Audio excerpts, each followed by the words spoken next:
ওনার তো ভাই হ্যাক সব টিএলবি দাদা। ভাই টিএলবি দাদার একটা কথা, ভূত আছে আমি মানতে পারি, কিন্তু তুমি আমায় দেখাও। তুমি দেখতে পাচ্ছ, আমি দেখতে পাচ্ছি, তাহলে ভূত কি ভূত হবে?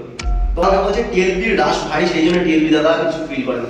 তো ভাই আপনি আমার কেন ফ্রিকোয়েন্সি দিচ্ছে না ভাই? আমি তুলে আসি, ভূত থাকলে আমার পিছনে আসো ভাই, কেন লোকের কাছে যাচ্ছ?